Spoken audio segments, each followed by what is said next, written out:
The Better Ballots New Jersey initiative is intended to address a very important problem. That problem is that most counties in New Jersey use primary ballots that undermine fair elections and democracy. New Jersey ballots that we use for our primaries are unlike those of any other state. In every state and the District of Columbia, ballots are organized in one of two ways for the primaries. Most states use a ballot that looks like this, where the candidates are listed beneath the office that they are seeking. This is an example from Elko County, Nevada in 2018. A few states use ballots that look like this, where candidates are listed to the right of the office that they are seeking, as is shown on this ballot from Delaware Democratic primary in 2018. By contrast, almost all counties in New Jersey organize their primary ballots around what is known as the county line or the party line, which consists of all the candidates who have been endorsed by the parties, and they are shown in vertical or horizontal order. This is the Camden County 2018 Democratic primary ballot. The county line is in column 2. The county line provides the party endorsed candidates with many advantages. First of all, it has prime ballot position, generally in the first or second column or row on the ballot. Second of all, it's headed by the best known candidate running that cycle, and that lends legitimacy to the candidates on the line beneath them. For example, in 2018, it was Senator Menendez. This year, it was President Biden. Finally, the candidates who are not on the county line, who were not endorsed by the party, can show up multiple columns away from the line. So in this Camden ballot, there are 6 columns separating the 2 people running for the House of Representatives against the incumbent, Don Norcross, who is on the line. And these 2 people are put one on top of the other, even though they're running against each other, which can confuse voters if they should actually see these candidates, which they probably won't because there's so many columns separating them. But if they see them, they may think that they are running together and vote for both of them, thereby disqualifying their vote.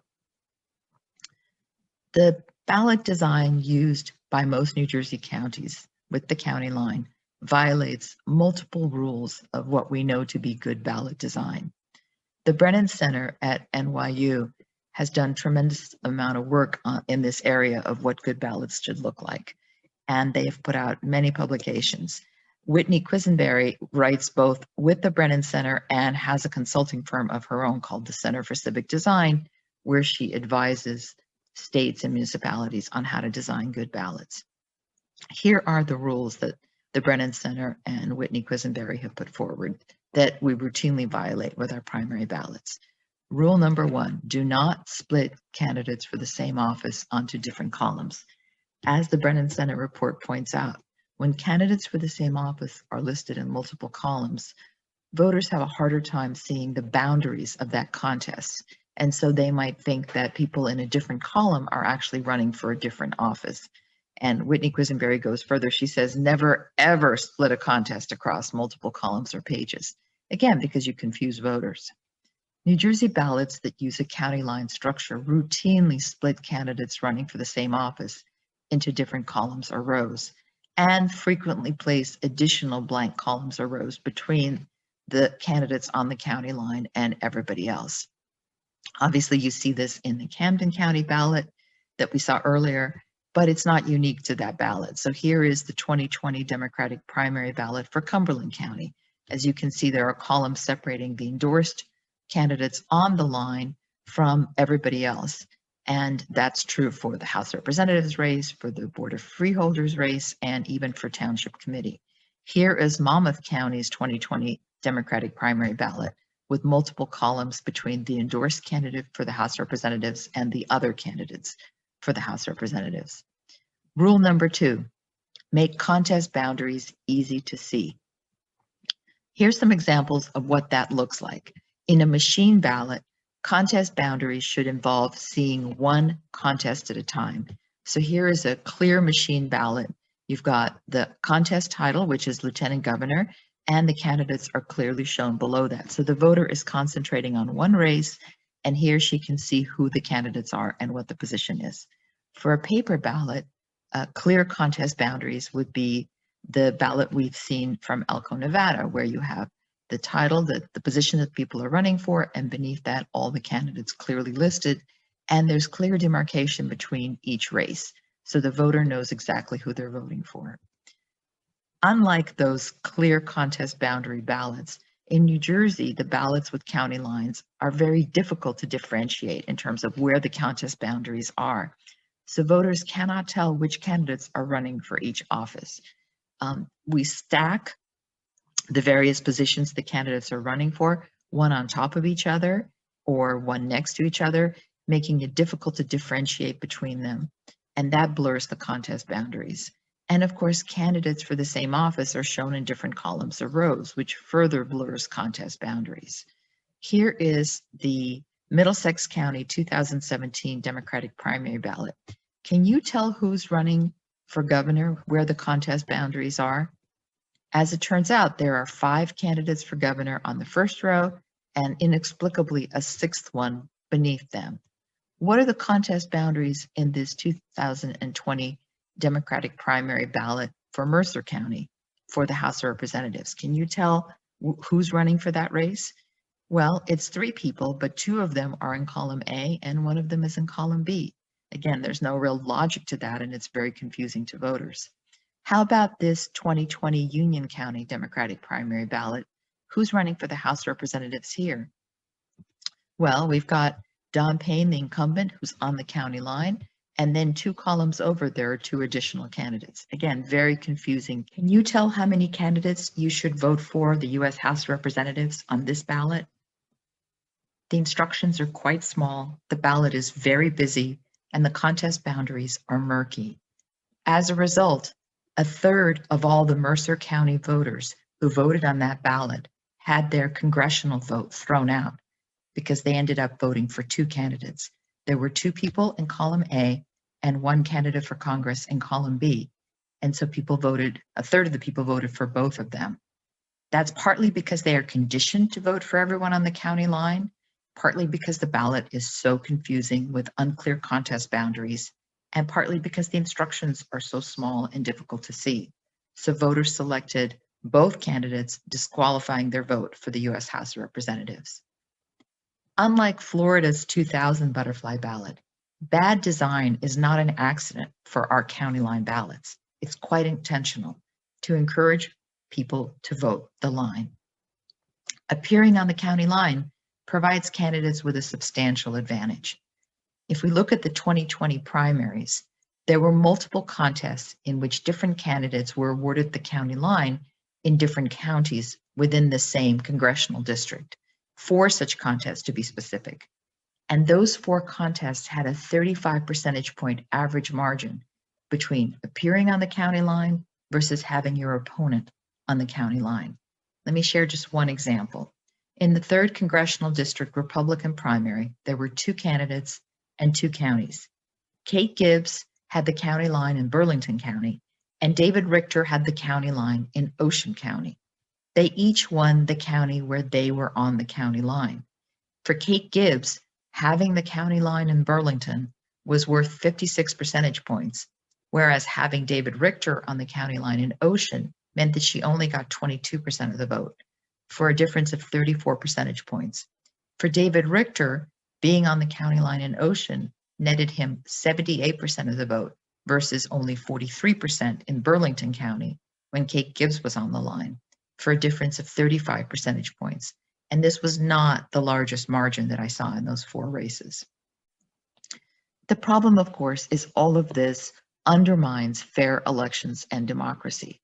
First of all, the people who decide to give the endorsement, to give the county line, are a very small number of people, and they are essentially deciding elections. So it's Democratic or Republican Party chairs, or a small group of party insiders, or at best a few hundred committee members make that decision. In New Jersey, 15 county Democratic Party bylaws do not stipulate who gets to decide, which means that in essence, the chair can on their own endorse candidates. Even if they choose not to do that, that is their legal right. In 2 counties, the chair and a few other individuals are stipulated in the bylaws as making the endorsement decision.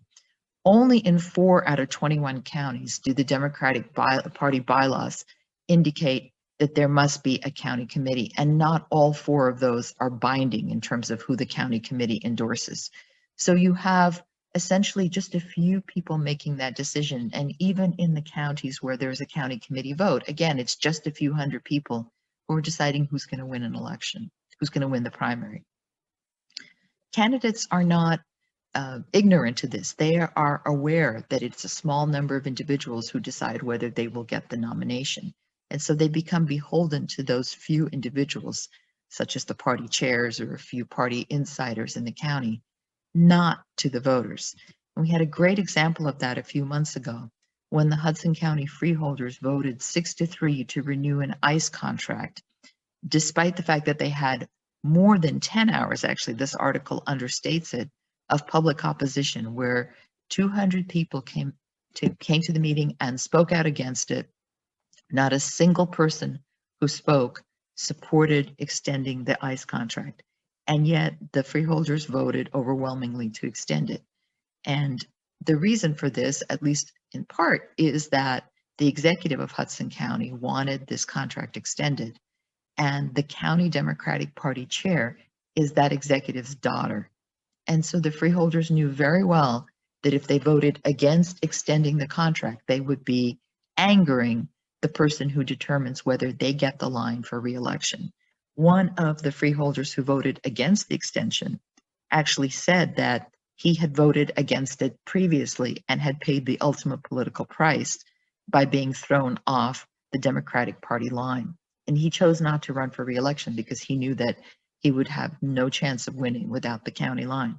So we have horrible public policy decisions being made despite strong opposition against them. And really, the people who came out and testified against extending the ICE contract, there's very little they can do about the fact that the freeholders didn't listen to them, because the county line is such a powerful determinant in whether they would get reelected. It's not the voters that matter. And again, the office holders know that. Incumbents are also given a huge advantage through the county line, while women and people of color are held back. So no New Jersey state legislative incumbent on the line has lost a primary since 2009. That's 11 years. This is not typical. Incumbents certainly have an advantage, but not this kind of an advantage. In New York State, 22 legislative incumbents lost a primary election over those 11 years. And nationally, 154 state legislative incumbents lost just in 2020. That's very atypical what's happening in New Jersey. And this incumbency protection is not just for the state legislature. No congressional incumbent on the county line has lost a primary in the last 50 years. Nationally, just in 2020, 8 congressional incumbents were defeated in primary elections. Again, this is a technique for protecting incumbents, and it is very out of line with the rest of the country. The county line also makes it very difficult for women and people of color to be elected to public office. So in December, the associate director of the Rutgers Center for American Women in Politics had this editorial in the Star Ledger where she pointed out that nationally, the number of women in politics is growing. They're getting elected to state and federal office as well as local office. But in New Jersey, we're basically holding steady. We're treading water, as she put it. And she focused on the elections for freeholder, now known as commissioner, and mayor. And you can see that New Jersey, only 17% of all the mayors are women, and only a third of all the commissioners are women. But if you look at our statistics across the board, women are simply not doing as well as they are in the rest of the country. So we have never had a female senator. We have had only 7 women elected to Congress, and 2 of those women were elected in the last 5 years and are serving right now. And as recently as 2004, we were 43rd nationally in the number of women in the state legislature. Then former Governor Christie, when he was U.S. Attorney, indicted a number of sitting state legislators, and some women advanced because there were these openings. But then since 2014, there's been no progress. And currently we have slipped back down. We came up to about 14 nationally, in the number of women in the state legislature, and now we've slipped to 21st nationally because other states are continuing to elect more and more women, and we've actually moved backwards. This is true for people of color as well. And the Associate Director of the Center for American Women in Politics points out that this is because of the party line. As she writes, valuable party line slots, the county line, are frequently taken by people who emerge from the networks of the party chairs, limiting the ability of outsiders to break through. As the network of insiders in the state's political system is already overwhelmingly male, and I would add white, New Jersey remains trapped in a negative feedback loop that privileges the emergence of male and white candidates and disadvantages women, and again, I would add people of color. This system breeds corruption and inside dealing. It enables unaccountable political machines to decide who's going to be elected to the legislature and thereby control the legislature, which leads to bad policies and corruption. And you can see here former Governor Christie, South Jersey political boss George Norcross, and Senate President Steve Sweeney, who worked closely together during the Christie era to pass a lot of very conservative legislation that was not necessarily supported by the rank and file Democrats in the state. And even though Norcross and Sweeney are Democrats, they were able to do this because they didn't really care what the voters wanted. They were able, through the county line, to put a lot of people into the legislature who then had to do their bidding. But our political system does not have to be broken like this. We have alternatives, and one of the great alternatives is the Better Ballot New Jersey campaign. There are two parts to the Better Ballot resolution, which we are asking organizations to sign. One is to require that primary election ballots, both machine and paper, and provisional, of course, in all counties use an office block format, which is what all other states use for their primary ballots. And the second component of the resolution is that we would rotate the position of candidates. Let me explain each of those more fully. So instead of this county line ballot, which is confusing, has very murky boundaries, has very hard to read instructions, we would have this office block ballot. This is actually exactly the same race. This is the Mercer 2016 primary, Democratic primary, and it's the same candidates. But while over here you have this confusing mishmash, here it's very clear what the position is, how many you should vote for, and who's running. And this is the paper version of this machine ballot. In 2016, Mercer had a different ballot for voting remotely, which was the paper ballot. They have since aligned the paper ballot to look like the machine ballot, but it would mean returning to this ballot, which is very clear, and again, is like what every other state uses. The rotational order system is to address the primacy effect.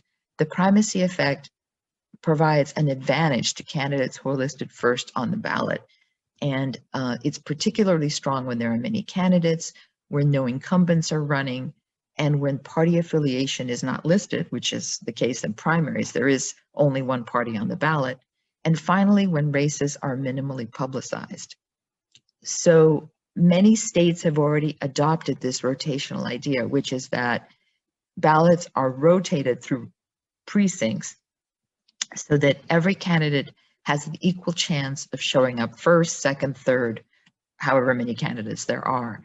16 states already require this on their ballots, and an additional 18 states randomize the order on their ballots, and 15 states alphabetize, which is not a great idea. But all of those are better than the county line system that we use in New Jersey. Parties could still endorse candidates under this resolution. It would not eliminate the party's ability to indicate who they endorse through the tagline, which is currently on our ballots. And parties also could maintain their ability to assist candidates in other ways with funding, messaging, and campaigning. So far, 35 organizations have signed on to the resolution since this campaign launched in December, and more are signing on every week.